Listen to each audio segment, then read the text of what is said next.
crash site looked bad, but as far as I could tell, the wreck was empty.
Kid.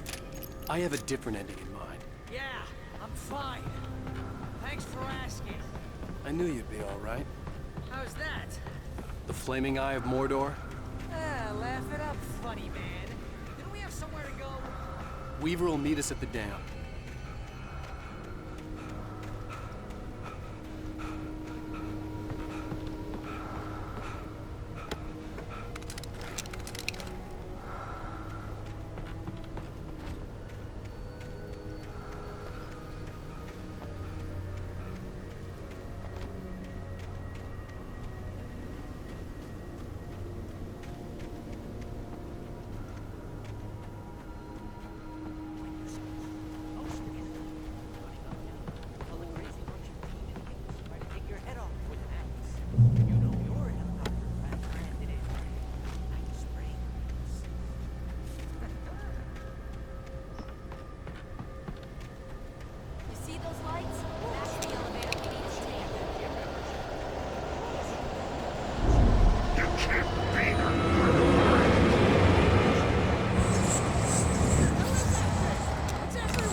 Safe.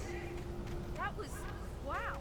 I think we're okay. Wait, call the elevator. I'm keeping watch. I hear something moving around. Can we just stay here until morning, Al? Please? Come on, Al. Couldn't we just wait here? Please?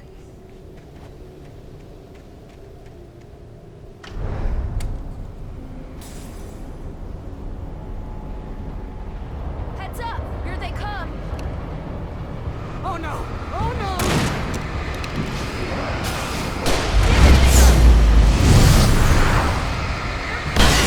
We have to hold them off.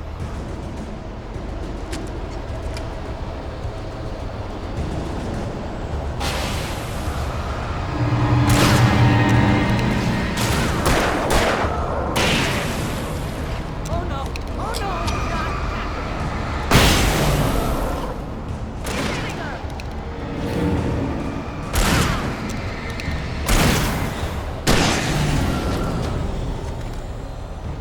I swear this is the slowest elevator in the world!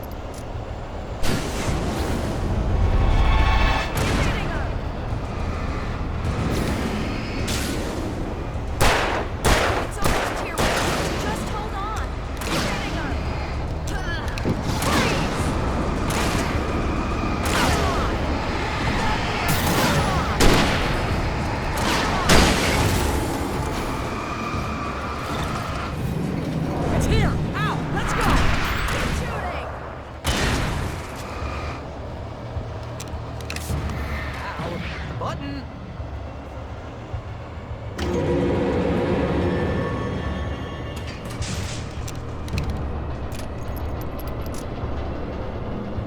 almost there. There's an entrance into the dam at the top. What's the plan, Wake? Well, Weaver's crazy, but she's got something Zane left behind. Something to fix this. Gee, could you be a little more vague? Thomas Zane? Seriously? Might as well be Paul Bunyan or Bigfoot. Yeah, well, he was real.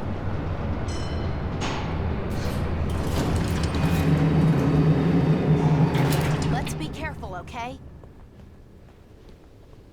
Oh, jeez, I hate this.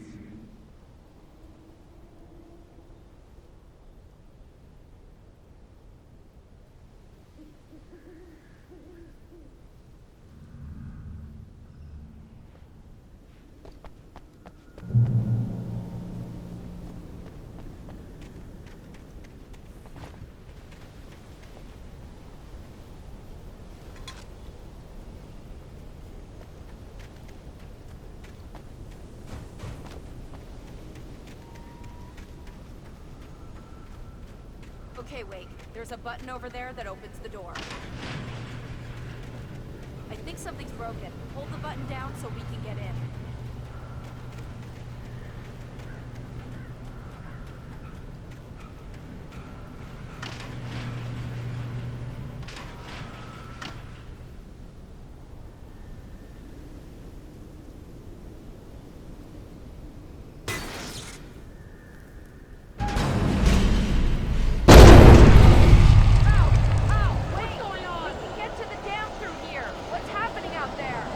You guys go ahead and find Weaver. She should be in the dam now. I'll have to make it alone through the top.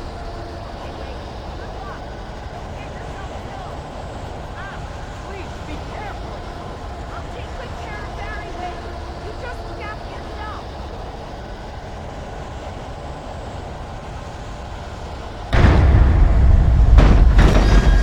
You gotta be kidding me.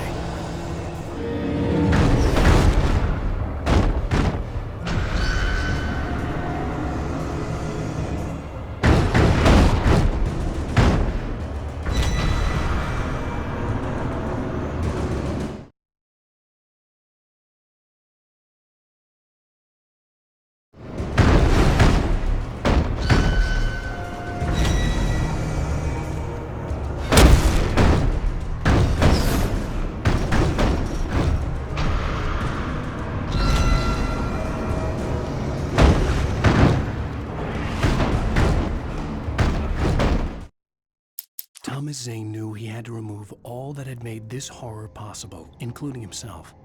That was the only way to banish the dark presence he had unleashed and now looked at him through the eyes of his dead love. But he also knew that despite his best efforts, it might someday return.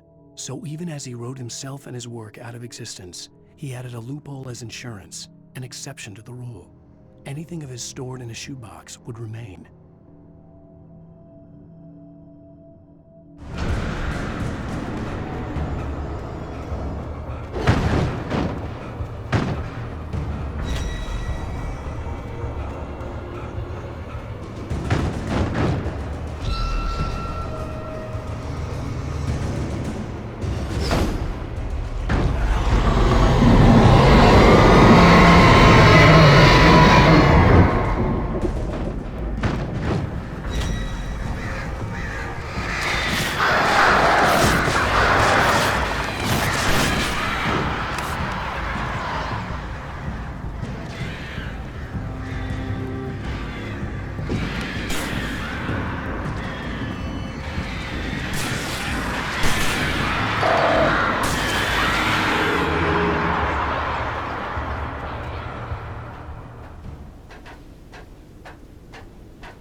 I was ridiculously outnumbered. The searchlight could even the odds.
have looked after the well-lit room for many, many years now. There is no shadow in the well-lit room. The power is fail-safe, and all the bulbs are numbered and changed regularly based on their make and model. Right.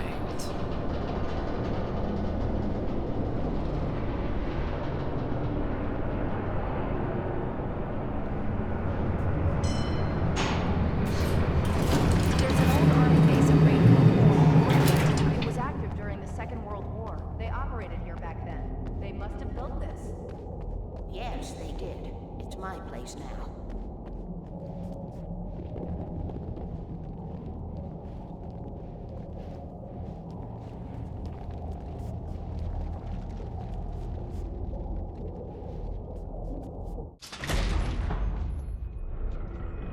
Take it, and I won't need to worry about the room anymore, because 6 and 33 and 118 need changing soon, and I don't want to climb up the ladder to change them because it's very late, and I'm tired. And if you take it, I won't have to do that anymore. The page was autobiographical, a memory from my childhood. But I didn't write this. It was a page written by Thomas Zane. None of them were supposed to exist anymore. Alan, 7 years old, would fight sleep to the bitter end. When he did sleep, he soon woke up, screaming, the nightmares fresh in his mind. One evening, his mother, sitting by his bed, offered him an old light switch. She called it the clicker, and flicking the switch would turn on a magical light that would drive the beast away. To imbue the talisman with all possible power, she added that it had been given to her by Alan's father. Alan never knew him, and anything of his took on mythical proportions in his mind. With the clicker firmly in his hand, Alan finally slept like a baby. Now, almost 30 years later, Alan thought of this as he stood on the rim of Cauldron Lake, the clicker in his hand. He took a deep breath and jumped. My mind swirled. I'd given the clicker to Alice, yet it was here. Zane had written it into existence, in a story I had written. I can get to her now. I can finish this.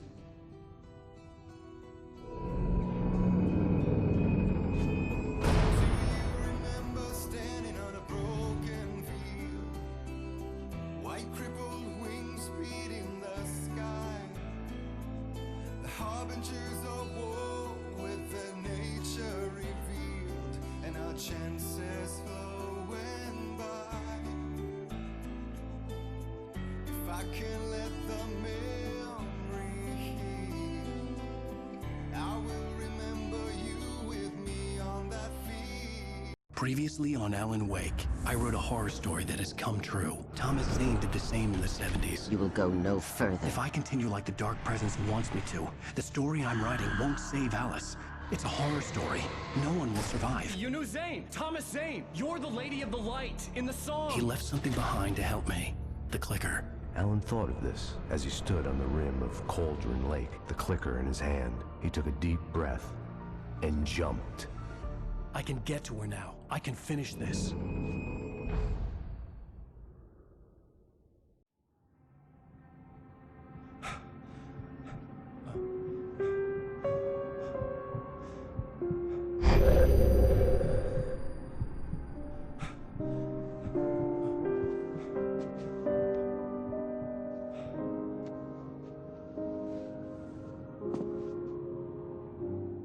I had a hangover. My head was about to explode and the light hurt my eyes. I needed my sunglasses and painkillers to dull the pain. In one of my finer moments of self-deception, I swore to quit drinking.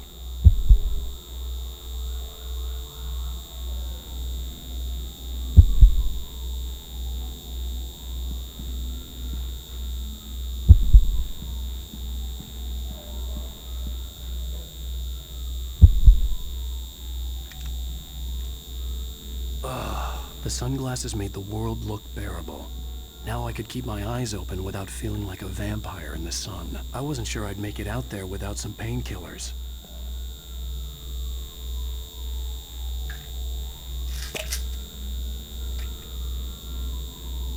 The pills worked fast.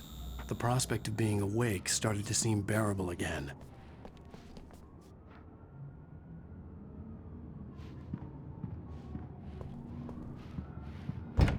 There was a message waiting for me on the machine. You have one new message. Al! Are you still asleep? Wakey, wakey! You should have your show on your TiVo. If Alice wasn't too mad to record it. She called me earlier and really chewed me out. Yeah, we went a little overboard last night. But parties are a part of this business. Al, look, I'm saying this as your friend. She's not doing your career any favors by trying to run your life like that, okay? I'll talk to you later, Al. Watch the show.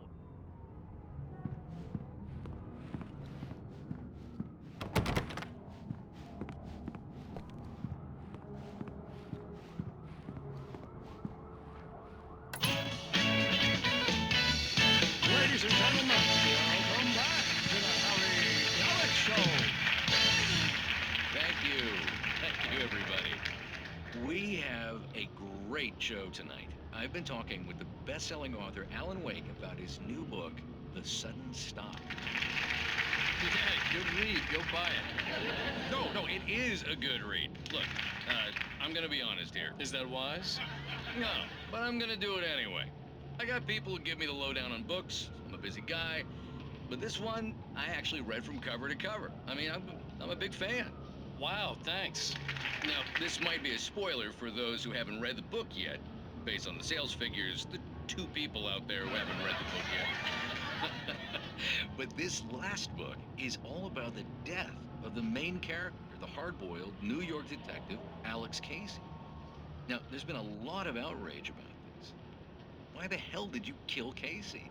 What the hell were you thinking, man? Good riddance. No, seriously though. 7 years and 6 books is a long time. He was a gloomy guy to spend all your working hours with, and it was a good run.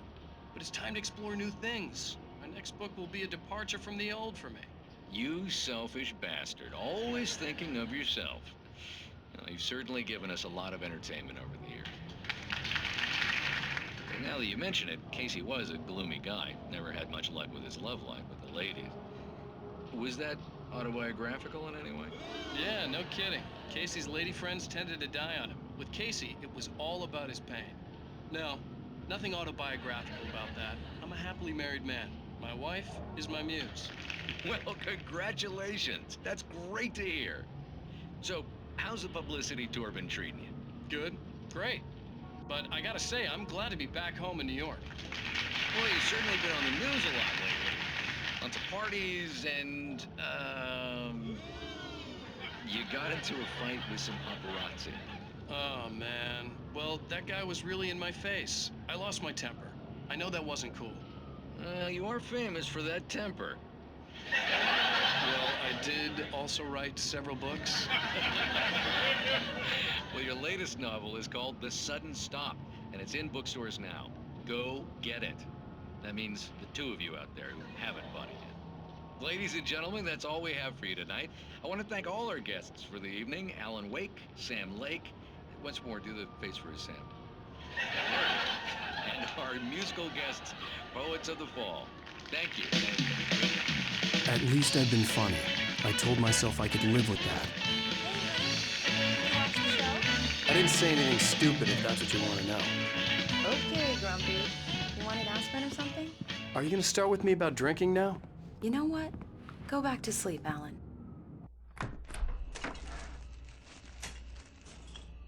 What?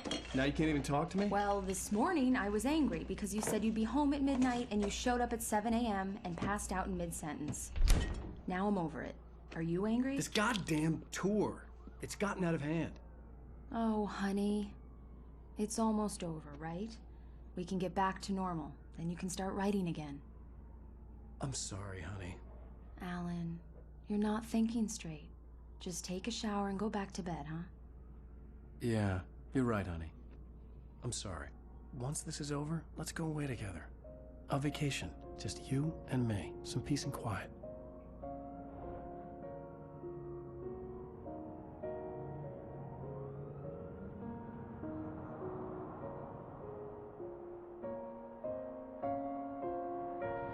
Somehow, the clicker was the key to the cabin. I had to return to Cauldron Lake to save Alice.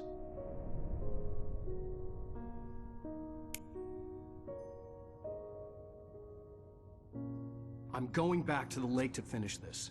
I'm going to write an ending to the story in the manuscript on my own terms, to make it all right. Why can't you just write it here? The last page is still in the typewriter. I need to read it first. Everything needs to be just right. Zane tried to cut some corners, and it didn't end well.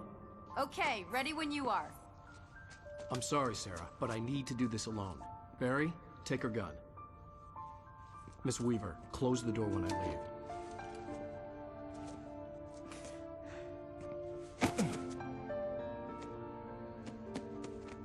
Good luck, Al. See you later.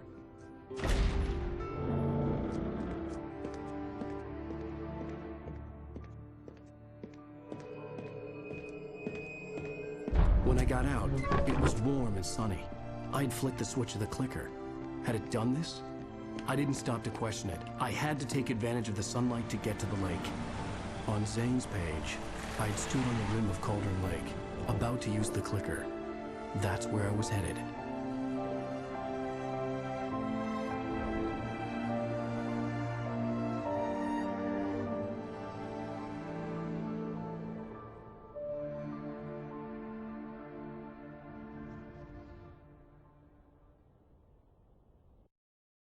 Alone, in daylight, surrounded by the beauty of the Pacific Northwest landscape, it was hard not to let doubt creep in one last time.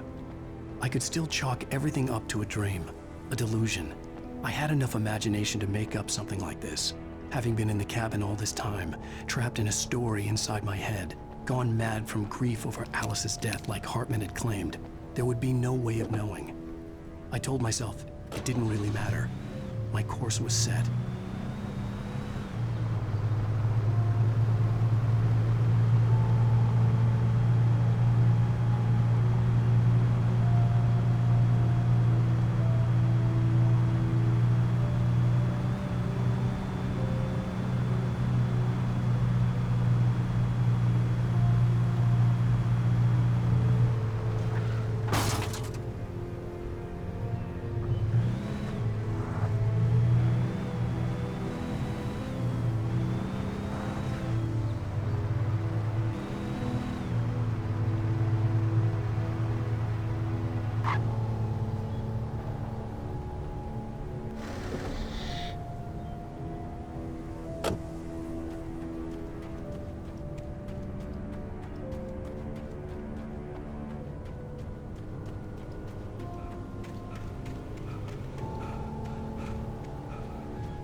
was a link between us, always would be.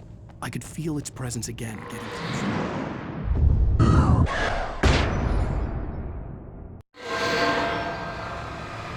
I will kill your wife.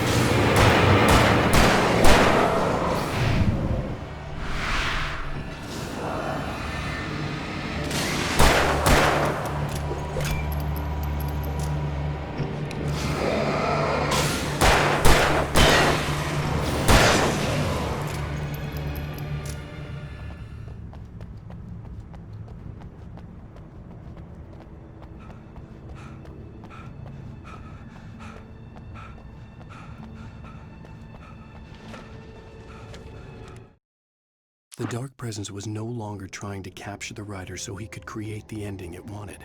The writer knew too much. He was too strong. And he carried a weapon left behind by Thomas Zane, something that could hurt it. Now, the darkness was doing everything in its power to simply stop the writer from ever reaching Cauldron Lake and the dark place it came from.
This had obviously been the room where Agent Nightingale had stayed when he hadn't been busy harassing me.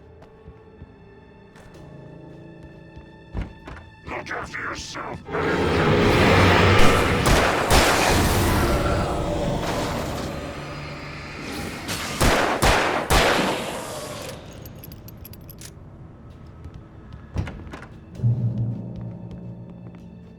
Based on the signature in the motel register, Agent Nightingale had stayed here, in room number 2.